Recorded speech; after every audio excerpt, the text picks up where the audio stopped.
sul problema del meccanismo. Sentiamo il medico, abbiamo parlato un attimino di questo ASL comune, eccetera. Ecco, tu in questo momento, come medico, ma come rappresentante anche dei sindaci, riuscivi ad avere, dopo vedremo dal Tribunale del Malato o dai cittadini del Tribunale del Malato, degli input da portare in Regione?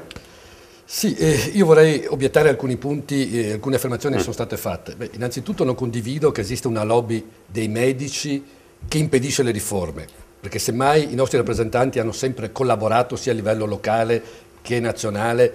Non credo che abbia detto questo. Detto questo? La sostanza ci sono era le quella. lobby come Sì, ma non di pressione, che ostacoli la riforma. Sì, no? sì, sì. Che vadano contro Sì, l'argomento della serata, cioè delle liste d'attesa. Io sì, non penso che siano i medici responsabili di ciò. Parlavamo, l'assessore Stival parlava dello stipendio dei medici, che alcuni medici hanno uno stipendio superiore a 100.000 euro al mese. All'anno. All'anno, sì, scusami. Ma io a certi medici glielo darei anche di più, anche triplo, al sì, sì. mese. Certo. Un neurochirurgo che opera in sala operatoria sta 24 ore in piedi per risolvere delle problematiche gravi, o un cardiochirurgo. No, ma guardi nell'US 10 che non ci sono tutte quelle grandi specialità, cioè gente normale. Vabbè, comunque andrei piuttosto allora a guardare, se entriamo nell'argomento, andiamo a guardare gli stipendi di certi politici che arrivano oltre i 200.000 euro. Ah no, politici no, non ti preoccupare. In regione no. 150? No, sotto i 100.000. Lordi. Con l'indennità, con le altre cose, ho qualche dubbio. Lordi. Comunque direi, diamo giusto compenso a chi salva la nostra vita. Per quanto riguarda i medici di famiglia che non farebbero da filtro alla richiesta di certe prestazioni, anche qui non sono per niente d'accordo. Allora c'è il medico preparato, il medico diciamo meno preparato, anche se secondo me sono molto pochi. Personalmente, sì, molto pochi quelli che fanno una prestazione, che richiedono una prestazione impropria. Personalmente, quando mi arriva una persona davanti in studio ogni mattina, che sia la persona più umile o che sia il Presidente della Repubblica, per me in quel momento è la persona più importante che esista al mondo. E per quella persona io richiederò sempre il meglio che la tecnologia mi dà in questo momento. Io non credo che l'assessore Stival, se ha suo figlio che ha un problema, dica no, non fatti la risonanza magnetica, è sufficiente una vecchia radiografia. No, chiederà il meglio. Ovviamente anche noi medici di famiglia vogliamo, ed è la nostra missione, di dare il meglio di quello che ma stavamo parlando di liste d'attesa, non dei problemi di salute. Ma questo fa parte delle liste d'attesa, ovviamente. Se mi viene rimproverato, tra parentesi, di fare una prescrizione di una risonanza magnetica di una TAC, perché questa va a allungare la lista d'attesa, io dico no, non è vero che io faccio una prescrizione impropria. Io ritengo che quell'esame sia opportuno per quel paziente in quel momento. Non faccio a meno di prescriverlo perché se no vado ad aggravare le liste d'attesa o il bilancio regionale. Sì, questo è un ragionamento corretto, io poi lo conosco bene come tutti i medici, lui certamente agisce in maniera corretta. Devo dire che ci sono tanti casi di medici che per evitare problemi, lo faccio anch'io, ne parlavamo prima, a volte l'esame per metterci a posto la coscienza, per evitare poi che il paziente possa trovare qualcosa, diciamo, sì, facciamolo per tranquillità. Lei mi spieghi perché il giovedì e il venerdì i studi dei medici di base diminuiscono la quantità degli ammalati che hanno male, e gli ammalati li troviamo il lunedì, il martedì e il mercoledì. Perché la gente si ammala i primi 3 giorni a settimana e non gli ultimi 2? Non è più così. Posso dire fino al sabato, io lavoro anche il sabato, mi venga a trovare il sabato. Guardate una cosa, io ho gli orari di tutti i medici di tutta l'US, compreso evidentemente Portogallo, quindi ci sono medici che lavorano mattina, pomeriggio a secondo le varie cose, c'è chi lavora il sabato, chi lavora il pomeriggio invece di venerdì, e quindi che il numero di ore dedicate alla visita dei pazienti sia attualmente inferiore a quello che io ritengo utile, questo è vero per tanti medici. Ci sono medici che conosco che lavorano alla mattina, io telefono, li trovo dalle 8 all'1, li trovo sempre, ci sono medici che fanno 2 ore. Questo purtroppo è vero, inutile che lo neghiamo, Tallone. Ci sono no, ma dipende anche dal numero di assistiti che hanno. Cioè, un medico con 1500 assistiti ti garantisco che in 2 ore non fa tempo a fare il suo ambulatorio. È impossibile. Se tu vai a guardare l'orario che è scritto fuori, ad esempio tu vai a guardare il mio orario, dalle 8:30 alle 11:30. Sì, però in realtà arrivo alle 7:15 e finisco all'1. Tu sai benissimo che ci sono tanti medici che stanno adesso visitando solo su appuntamento, e quelli che fanno parte della medicina di gruppo evidentemente utilizzano i colleghi. Non nascondiamoci dietro queste cose. Io, guarda, conosco tutti, quindi so bene che ci sono dei medici che sono encomiabili, che lavorano, ripeto, io telefono molto, lo sai anche tu, ci si sente piuttosto che mandare la lettera, e quindi ho monitorizzato, se vogliamo dire, tutto questo. Ci sono medici che sono la minoranza, ma che possono essere suscettibili. Io non voglio generalizzare e non voglio neanche distogliere dal fatto che la salute è importante. Noi stavamo facendo un ragionamento sulla generalità delle liste d'attesa, dove c'è una parte, ovviamente una parte, fra cui tra l'altro abbiamo anche il 20% di persone che poi non si presentano per 1000 motivi e non lo giustificano neanche, e qualche uso non va neanche a richiedergli il costo che sarebbe giusto. Non voglio attaccare questo, difendere, io posso difendere anche lui, perché tu prima hai detto se suo figlio, io posso dire, non c'è nulla di male, lui ha avuto dei problemi di salute, io so da ambienti ospedalieri come lui era molto ligio, faceva la fila, non ha mai chiesto, l'ho saputo in altre maniere. Ecco, sì, quindi, però penso che pretenda il meglio di quello che la scienza offre. Che pretendono ed è giusto che pretendiamo. Per quello sì, sei comportato come paziente modello. Poi, ecco, permettimi, siccome c'era l'altro punto che non ho toccato, cioè quello del potere dei sindaci. Io ho fatto il sindaco a Meulo per 5 anni, quindi anche da questo punto di vista ho avuto un'esperienza che per me è stata negativa, perché il sindaco di qualsiasi comune d'Italia conta come il 2 di picche per quanto riguarda la sanità, perché può intervenire solo nella conferenza di sindaci che non ha nessun potere, zero. Ecco, questo è una notizia importante. Dal punto di vista sanitario parlo. Dovrebbe farlo, dovrebbe farlo, non gli viene dato.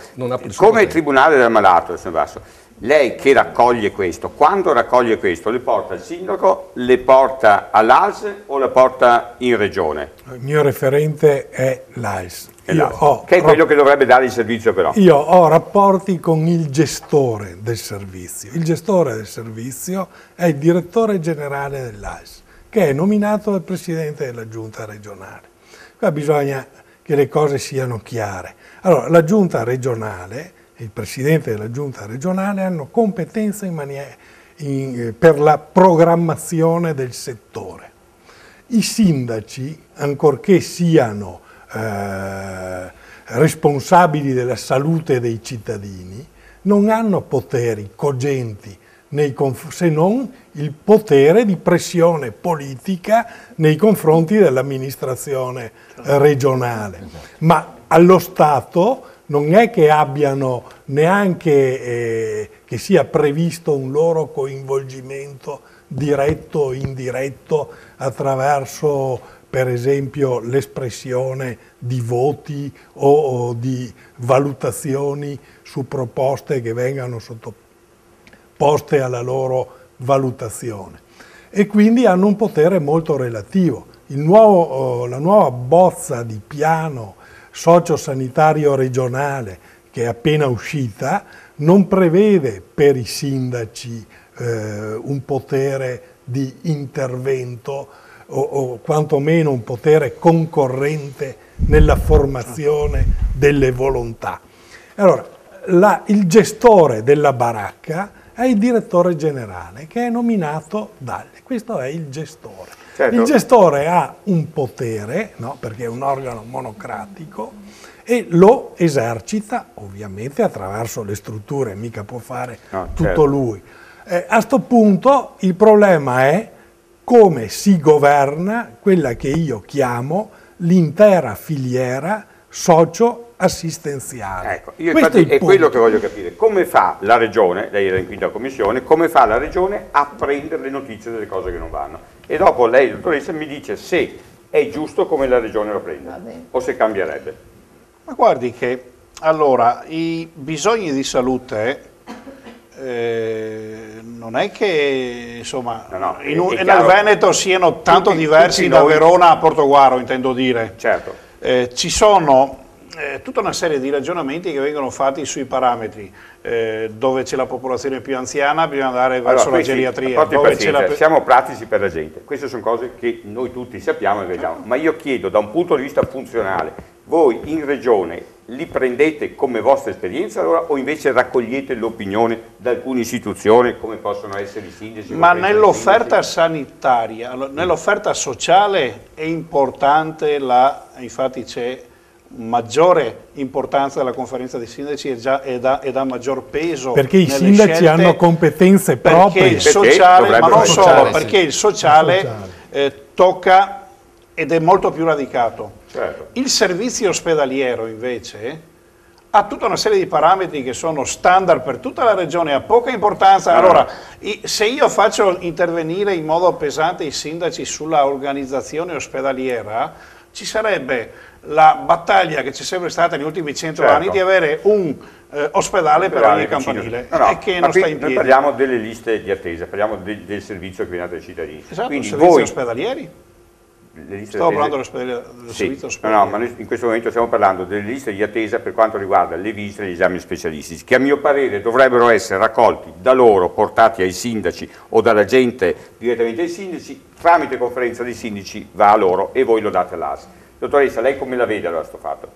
Allora, io concordo sulla linea che ha appena dato il dottor Madeschi in termini generali, nel senso che prima è vero che non hanno competenza in termine tecnico, però il dottor Basso ha detto una cosa, hanno la possibilità di fare pressione politica. Sì. Allora è chiaro che se si ragionasse in una logica politica che il sindaco è come effettivamente dovrebbe essere, al di là poi delle limitazioni tecniche che ci sono, però il portavoce dei fabbisogni dei cittadini, è chiaro che allora chi raccoglie le informazioni potrebbe portarle al sindaco che si fa portavoce verso le istituzioni competenti, che in questo caso comunque è la regione.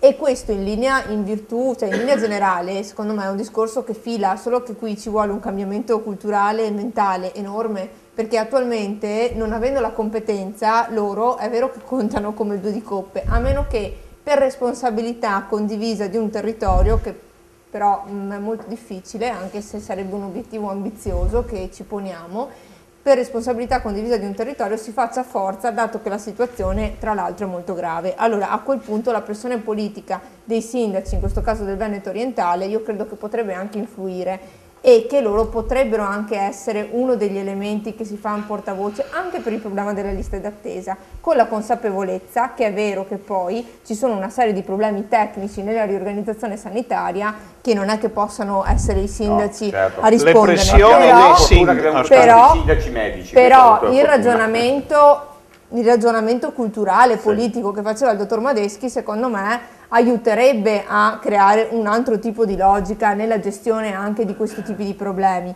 E ha ragione il dottor Basso, io vado all'ASL perché l'ASL è il mio comunque interlocutore, però è chiaro che anche il sindaco può essere un interlocutore. Io so di sindaci che si fanno che vanno a chiedere anche le informazioni. Però va fatto un chiarimento, allora c'è un chiarimento di base. La pubblicità che è importante, anche perché ci sono alcuni consigli che sono sicuramente molto importanti, poi ci ritorniamo su.